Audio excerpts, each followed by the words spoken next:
Marriage can be tough when you're stuck with weird in-laws. Christiana, the mother-in-law, looks worn out as she seeks sympathy from relatives. And she never gets better at cooking. Have you ever met an adult who can't learn? Layla, the sister-in-law, jumps in, adding fuel to the fire. Enough is enough. Armed with undeniable evidence, I step in front of the family. My name is Natasha, and I'm 29 years old. I got married 2 years ago and work part-time. My husband Justin has a full-time job. We met through friends and got married after dating for 2 years. We live in a house that was rebuilt on my in-laws' property. That was one of the conditions for our marriage. I initially opposed it because I wanted us to build our own home, but I've learned something since getting married. Justin never stands up to Christiana or Layla.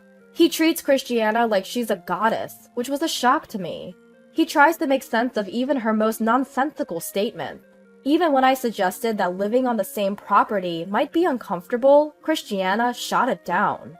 My opinions are secondary now, though we considered a two-family home. It would be cheaper to build and would save on utilities, but Christiana's selfishness exploded again.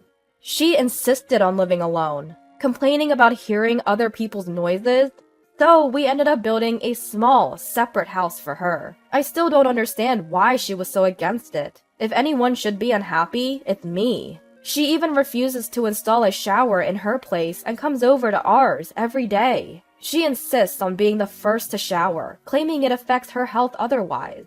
Every day I come home to find Christiana has let herself in and is lounging around after her shower. She even goes through our fridge like it's her own. She complains. At least keep some beer chilled for me after my shower. You're so inconsiderate. So now we end up having dinner together every day. It's like we're living together, except she has her own big room. But that's not the only issue. As mentioned before, Justin has a sister. She's quite a character and very different. Layla is still unmarried, and with her personality, marriage seems unlikely. She doesn't even seem like she could get a boyfriend. Layla is incredibly wasteful. She lives in an apartment 5 minutes away, but only works part-time. She says, "I'll quit my job when I get married, so why work full-time?" But I think the real reason is her obsession with a minor, unsuccessful idol. If you don't work part-time, you won't be able to take free time off. Even though it's a service industry, it's impossible for a full-time employee to take a day off every weekend. For Layla, these events are her top priority. She brags about being recognized at every event. She buys multiple $10 photos, and her room is filled with them. And that's not all. To keep up with her idol events, Layla always shops for secondhand designer goods at consignment stores. So she's always decked out in worn-out, outdated brands. Yet her pride is sky high, and she constantly looks down on me. I'm not into flashy fashion or secondhand items. Still, she snidely comments, "With your plain face, wearing those clothes, you'll just blend into the background." She's got a talent for backhanded compliments. Ever since I got married, Layla has been asking for stuff every time she sees me. Not just clothes and bags, she even takes photos against our home's walls to post on social media. She's a total show-off. She even asked to borrow my engagement ring for an idol event. I firmly refused. I can't risk losing it. What Layla and Christiana have in common is their high pride. Despite not having much income, they have expensive taste. They insist on organic vegetables and only eat meat from well-known brands. They even say we have to go to a poultry farm to buy eggs. Because these two eat dinner at our place almost every day, I've started to hate dinner time. They claim they're here to make sure Justin doesn't eat anything weird. Despite their health-conscious talk, both are surprisingly overweight. They must have a lot of snacks at home, and they take out their daily stress on me. Their demands make no sense. For example, they say, "Wash the curtains once a week! Dust and allergies will make us sick if you don't vacuum every day." I think twice a year is enough for the curtains. I've never seen anyone wash curtains weekly. We're two adults with dual income. Our house stays clean without daily vacuuming. They just want to complain about something. And yet their own homes are filled with clutter. There's no way someone with a dust allergy could live in such a place. You might wonder why I married into this family. Simply put, Justin deceived me. He told me grand lies. First, he said saving money was his hobby. We never splurged on dates, so I believed him. I'm not used to luxury, so his frugal lifestyle felt comfortable. I thought we'd save money to invest in our hobbies. When I shared this with Justin, he seemed very sympathetic. But after marriage, I found out his financial situation was entirely different. He's not the same person I dated. He also lied about enjoying his job. He tries to find excuses to skip work. His company probably knows. And his entire family just wants to work me to the bone. Here's the strange part. Justin told me to quit my full-time job when we got married. He said one condition of our marriage was for me to become a housewife. I was too excited at the time and lost my sense of judgment. I never liked my job, and I had always admired housewives. I saw posts from housewife friends who always kept their homes clean. I wanted to support my family in a sparkling clean home like hers. But once I started married life, everything was different from what I'd heard. First, when we were in the process of rebuilding the house, it turned out Justin had loans, so we couldn't get a mortgage. Even the home builder was surprised. We were told that if we had land, the loan would most likely be approved. About not having any other loans, Justin had lied. But we were already married, and I was determined to build the house. So I lent Justin the money.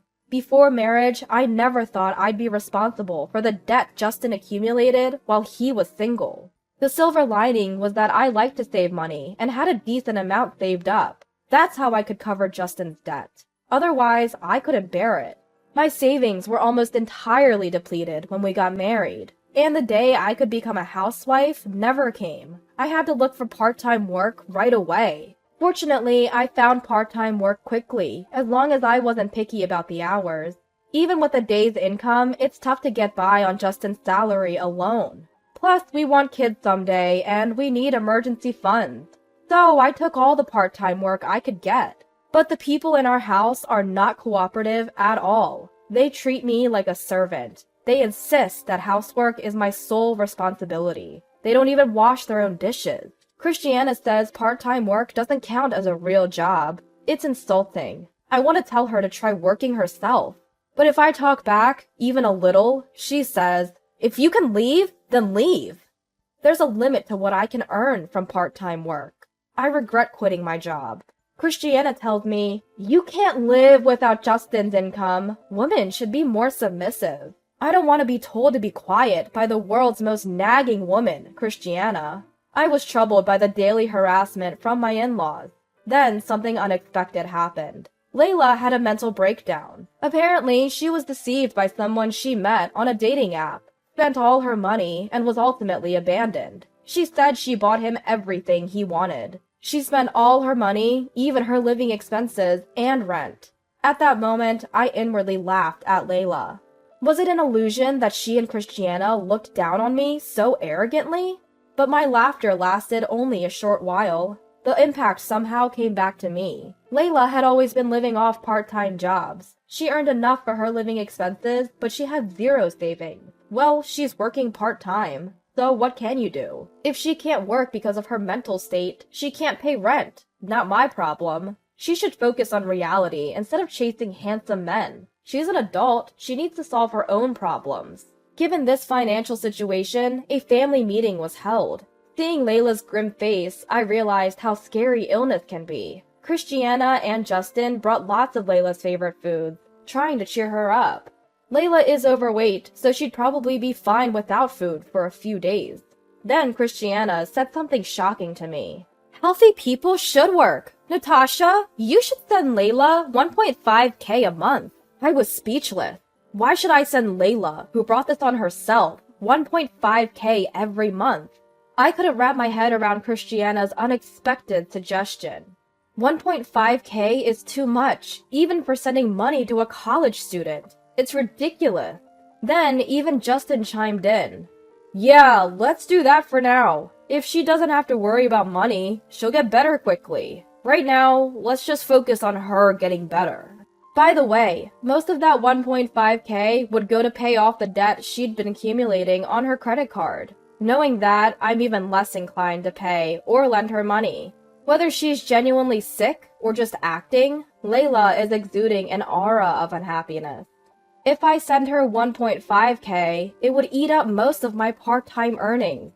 I refused, but the whole family blamed me. Even Justin said, "If something happens to my sister, can you take responsibility?" As if it's my fault she's unwell. Honestly, even if I refused, there's no more money coming from my in-laws.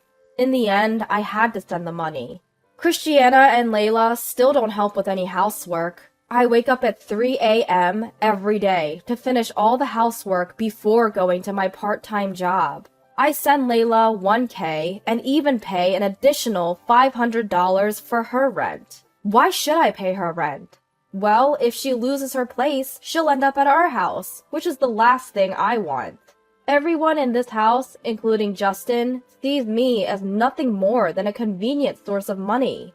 3 months later, Christiana announced that she's inviting all the relatives for a small home party. She said 40 people would be coming. There's no way our house can accommodate that many people. Christiana says, "Just connect the guest room and the living room." But I don't want to let 40 strangers into my house. In this day and age, social distancing is necessary. I managed to book a nearby restaurant, but I had to handle the reservation, the food, and the payment. Christiana, who's been nothing but trouble, didn't even say thank you. She told me, "You're finally becoming useful. You should thank me, your nurturing parent." At this point, I don't even feel like talking anymore. Relatives often say things like, "You've had a tough day, haven't you?" Or, "Thank you for everything." But Christiana and a now healthy Layla say things like, "Don't praise her too much. She's always such a useless wife. She'll get carried away." It really ticks me off. Then Layla looks at me and says, "This is delicious. I'm so glad it's not Natasha's cooking. It's been a while since I've genuinely enjoyed a meal. She's always so careless." "Absolutely. She's always a mess," they say, laughing crudely between themselves. Then, to the still single folks, they add, "You really suffer when you marry a weirdo. You should be more discerning." My mother-in-law tries to gain sympathy from the relatives with her tired expression. "She never improves her cooking. I've never seen an adult with such a lack of learning ability." Layla chimes in, saying whatever she pleases. I decided it was time to execute my plan. If you dislike me this much, it's becoming difficult to stay in this family. When I say that, all the relatives look shocked. They're surprised because I've never talked back before. Justin tries to hush me in a panic, but I won't be silenced anymore. I thought this was a good opportunity to expose Christiana and Layla's true nature. I say, "Christiana, Layla, I apologize for being an incompetent wife." They look satisfied. "Good! You understand! Now be quiet. Don't meddle in other people's affairs." Other people. At that moment, all my doubts disappeared. I've reached my limit. I can't send money to Layla or pay the rent anymore. The room buzzes with chatter from the relatives. Everyone is confused. I explained to everyone. I'm glad Layla is feeling better. I was worried when she got scammed on that dating app. Christiana desperately tries to silence me, but it's too late. The relatives won't let it go. They all want to hear the details. I tell them how Layla got scammed and became depressed, how I was sending her money, and how I was the only one doing housework because my family wouldn't lift a finger. The relatives are all extremely angry. First off, it seems like no one even knew Layla had a part-time job. She had everyone believing she worked at a big corporation, so you can imagine the shock. Why aren't you working then? Why are you so broke? Questions started pouring in from all the relatives. Seems like she couldn't lie anymore, so she started to spill the beans. When she tried to say she wasn't working due to health reasons, I had to correct her. Come on, stop lying. You're just living life around your failed idol career. Layla glares at me. Justin steps in. Enough! She's finally getting her spirits up. But I know she's been fine for a while. I know she's been attending idol events every day last month. It's infuriating to see her take photos with random guys for $10 each, all on my dime. I exposed everything, from her reckless spending to her debts and the mysterious money transfers.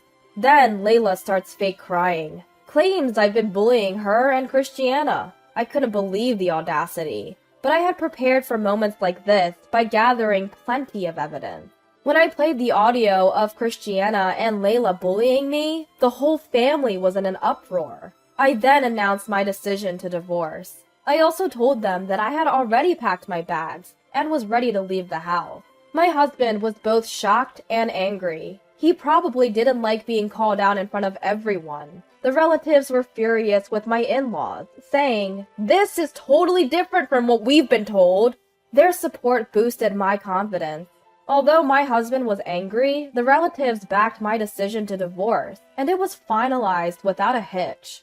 We're not a wealthy family, so I couldn't expect any alimony or property division. However, with the help of my relatives, I was able to arrange for the money I had lent and sent over the years to be paid back in installments. I had thought that money was gone for good, so it felt like a win. I got him to sign the divorce papers in front of everyone and immediately filed them. I felt like a weight had been lifted off my shoulders. My mood instantly brightened. No more mysterious money transfers or rent payments. I now have a lot more financial freedom. I'm happy that I can finally buy stylish clothes that I haven't been able to afford for a long time. Divorcing was definitely the right move. After that, my in-laws fell apart almost immediately. Well, of course, they couldn't possibly sustain their lifestyle without my income. My part-time earnings were much higher than my husband, so it was inevitable. He was often skipping work and had switched to being paid daily. He had been lying to me and spending his days gambling. There's no way a household of 3 spendthrifts could ever work out. 4 months after the divorce, I happened to pass by my old house and saw a for sale sign. I couldn't help but smile, thinking, serves them right. Since that family gathering, some relatives have been concerned about me and kept in touch. They often update me on what's happening with my former family. From what I've heard, they can't make ends meet and have moved into an old apartment. It's one of those rare places where the toilet and bath are shared. Proud as they are, Layla and Christiana seem humiliated and even more withdrawn. With no money for outings and 3 arrogant people crammed into a small space, it's no wonder they're at each other's throats. Being alone has made me feel free, and I've started to enjoy my work. People around me have noticed that I've become happier, and I think the divorce was a good decision. In fact, I was offered a full-time position from my part-time job, and now I'm financially stable. I'm amazed at how everything has been moving in a positive direction since the divorce. I now have some financial breathing room and am enjoying investing in myself. From now on, I plan to take better care of myself and grab hold of happiness.